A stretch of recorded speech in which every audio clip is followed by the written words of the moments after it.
ఓం అండి. ఓం శ్రీ గురుభ్యో నమః. యోగా కార్యక్రమానికి స్వాగతం అండి. ఇవాల్టి ఆసనం మనకు ఉష్ట్రాసన. ఉష్ట్రాసన అంటే క్యామెల్ పోజ్, ఒంటె. సో అది ఎలా చేయాలి, ఏంటి ఉపయోగాలు మనం ఇప్పుడు తెలుసుకుందాము. ఉష్ట్రాసనకు ముందుగా మనము వజ్రాసనలో రావాలి. ఇప్పుడు చూపించినట్టుగా ఒకసారి చూడండి. వజ్రాసనలో ముందుగా వజ్రాసనలోకి రావాలి.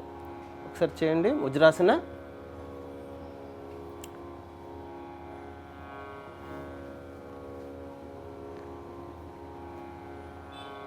సైడ్ పోస్చర్లో ఇది ముందుగా వజ్రాసన. అంటే వజ్రాసనంలోకి వచ్చిన తర్వాత మనము ఉష్ట్రాసనంలోకి వెళ్తాము. ఓకే, నెమ్మదిగా ఇటుపక్క తిరగండి. సో ఇలా మనము కొంచెం స్టాండ్ తీసుకొని వజ్రాసనం నుంచి పైకి వచ్చిన తర్వాత ముందుగా కుడి చేయిని నెమ్మదిగా వెనక్కి తిప్పుతూ కుడి కాలుని అరికాలు పట్టుకోవాలి నెమ్మదిగా. తీసుకొచ్చేసండి స్లోగా, నెమ్మదిగా, అలా స్లోగా, నెమ్మదిగా. ఇప్పుడు చూపించినట్టు విధంగా మనము ఇలా రెండు చేతుల్ని వెనక్కి తీసుకొచ్చి రెండు అరికాళ్లను మనము తగిలించాలి. నడుము ముందుకు తోస్తూ శ్వాసలను గమనిస్తూ ఉండాలి. తల కిందికి వాల్చాలి నెమ్మదిగా. ఛాతీ ఆకాశం వైపుగా వెళ్తూ ఉండాలి. ఛాతీ మొత్తం ఆకాశం వైపుగా వెళ్తుండాలి. ఇప్పుడు చూపించినట్టు విధంగా ఒకసారి చూడండి. నడుము ముందుకు పుష్ చేస్తూ ఉండాలి.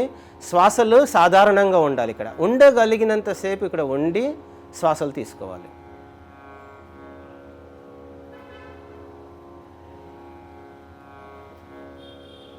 ఇలా చేయడం వల్ల నెక్ పెయిన్, బ్యాక్ పెయిన్, అలాగే నీ పెయిన్, మోకాళ్ళ నొప్పులు కూడా. ఎందుకంటే తై ముందుకు తొయ్యడం చేత నడుము దగ్గర నుంచి వచ్చిన నరాలన్నీ మోకాళ్ళకు బలం ఇస్తుంది అనమాట. ఇది అడ్వాన్స్ ఆసన కాబట్టి యంగ్స్టర్స్ మాత్రమే చేయాలి. నెమ్మదిగా మనము తిరిగి ఆసనం నుంచి వాపసు వస్తున్నప్పుడు ఎలాగైతే చేతులు తీసుకెళ్ళామో మళ్ళీ అలాగే వాపసు తీసుకురావాలి. స్లోగా, నెమ్మదిగా రెండు చేతులు ముందుకు పెట్టి స్లోగా మళ్ళీ తిరిగి నెమ్మదిగా వజ్రాసనంలోకి రావాలి.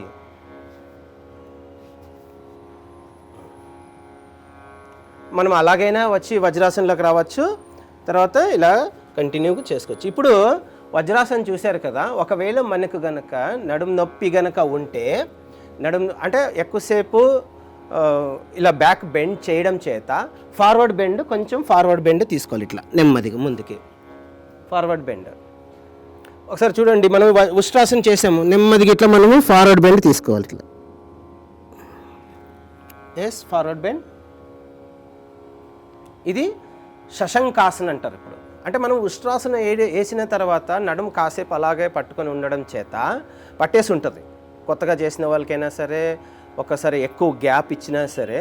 సో అలాంటప్పుడు దాన్ని మళ్ళీ తిరిగి స్పైన్ని మళ్ళీ తిరిగి రీసెట్ చేసుకోవడానికి, అంటే బ్యాక్ బాగా ఇంటెన్స్ స్ట్రెచ్ చేసి ఉంటాం, బాగా లాగేసి పెట్టి ఉంటాం కదా, మళ్ళీ తిరిగి ఫార్వర్డ్ పెట్టుకోవడం కోసము శశంకాసన ఇప్పుడు ఇలా చేయాలి. నెమ్మదిగా రెండు చేతులు వెనక్కి తీసుకొచ్చి స్లోగా వాపస్ కమ్బ్యాక్ వచ్చేసేయండి. వజ్రాసనంలోకి రావాలి. నెమ్మదిగా సాధారణ శ్వాసలు తీసుకొచ్చి మళ్ళీ సుఖాసనంలోకి వచ్చేస్తాం. అలా శ్వాసించండి. కాసేపు లోపల గమనిస్తుండే హార్ట్ బీట్ని నార్మల్గా తీసుకుంటూ ఉండండి. ధ్యాన ముద్రలో కాసేపు ఉండండి. అలాగే మనకి వేరే ఆసనాలు కంటిన్యూ చేస్తున్నప్పుడు మనం వేరే ఆసనంలోకి వెళ్ళిపోవచ్చు. ఇప్పుడు వజ్రాసనంలో నుంచి ఉష్ట్రాసనంకి వచ్చాం, మళ్ళీ సుఖాసనంలోకి వచ్చాం, నార్మల్గా కూర్చున్నాం. వేరే ఆసనాలు కావాలనుకున్నప్పుడు వేరే ఆసనంలోకి వెళ్తాం. అయితే ఇప్పుడు ఉష్ట్రాసన యొక్క బెనిఫిట్స్ అంటే ఉపయోగాలు మనం ఏం తెలుసుకున్నాం? నెక్ పెయిన్, బ్యాక్ పెయిన్, అలాగే నీ పెయిన్. అంటే మొత్తం ఈ మూడు ఒకటేసారి తొలగిపోతున్నాయి. మోకాళ్ళ నొప్పులు, నడుము నొప్పి. కానీ ఇక్కడ బాగా బెండ్ చేయడం చేత, ఇట్లా బ్యాక్ బెండ్ చేయడం చేత ఛాతీకి బాగా శ్వాసలు అందుతాయి. అంటే లంగ్స్ కెపాసిటీ పెరుగుతుంది మనకు. ఓకే, సో అంటే కష్టకాలంలో కూడా ఇవి బాగా పనిచేస్తాయి అన్నమాట. మనం ఏమి సరిగ్గా శరీరానికి ఏ ఎక్సర్సైజ్లు ఇవ్వకపోయినా కూడా ఎప్పుడైనా ఈ ఆసనాలు చేసే అలవాటు ఉన్న వాళ్ళకి ఇది ఏమి ఇస్తుందంటే మనకు చాలా లంగ్స్ స్ట్రాంగ్గా చేసి పెట్టుంటుంది. మీరు పని ఒత్తిడిలో పడిపోయి కూడా మనము మర్చిపోయినప్పటికీ అప్పటికి మేనేజ్ చేసి ఉంటుంది అనమాట. ఇది అయితే రోజు అయితే చేసుకోవాలి, సరేనా? అలాగే అంటే బయోకెమికల్ బెనిఫిట్స్ ఏంటి వస్తాయి? ఇప్పుడు మనం హెడ్ బ్యాక్ సైడ్ బెండ్ చేయడం చేత, మనకి నెక్ బ్యాక్ సైడ్ బెండ్ చేయడం చేత హార్మోన్స్, మళ్ళీ కమాండ్ సెంటర్ ఏదైతే ఉందో పిట్యూటరీ గ్లాండ్, అది కూడా బాగా పనిచేస్తుంది. స్పైన్ చక్రాలు ఉంటాయి చూసారా, స్పైన్లో మనకు చక్రాలు ఆ 7 చక్రాలు కూడా బాగా పనిచేస్తాయి. అంటే వాటికి రక్త ప్రసరణ బాగా ఉంటుంది. అలాగే రక్త ప్రసరణతో అక్కడి నుంచి ముందు అబ్డామినల్ ఆర్గాన్స్ అన్నీ కూడా బాగా వాటికి మంచి ఆక్సిజన్ సప్లై ఉంటుంది, న్యూట్రిషన్ సప్లై, పోషకాలు కూడా మనం భోజనం చేసిన ఆహారం అక్కడి నుంచి ఏవైతే వాటికి వెళ్ళాలో అవి కూడా బాగా అందుతాయి. అంటే మనం భోజనం చేసేసి ఉంటాం, మిగతా సమయాల్లో మిగతా పని చేస్తున్నదంతా శరీరమే కదా, బాడీ అవన్నీ చేసుకుంటుంది. బాగా రక్తం బాగా అందాలి అన్నమాట. ఈ యొక్క ఉష్ట్రాసనను ఎవరు చెయ్యాలి?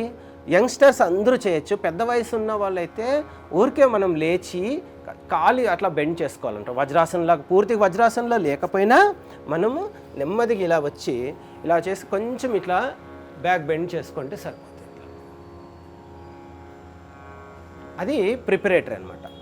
తద్వారా మనకు ఆటోమేటిక్గా ఆ యొక్క బెనిఫిట్స్ కొంచెం ఏవైతే రావాలో అవి కూడా వస్తాయి. ఫస్ట్ అలవాటు అవుతుంది శరీరం. తద్వారా పెద్ద వయసు వాళ్ళకి కూడా సరిపోతుంది, కొత్తగా చేసేవాళ్ళు కూడా సరిపోతుంది. పేషెంట్లు అయితే అసలు ఈ ఆసనం మాత్రం చేయకూడదు, వెంటనే నెమ్మదిగా అలవాటు చేసుకోవాలి. ఈ యొక్క ఆసనం యొక్క బెనిఫిట్స్ తెలుసుకున్నారు కదా. మళ్ళీ ఇంకొకసారి ఇంకొక వీడియోతో మళ్ళీ కలుసుకుందాం. అంతవరకు సెలవు.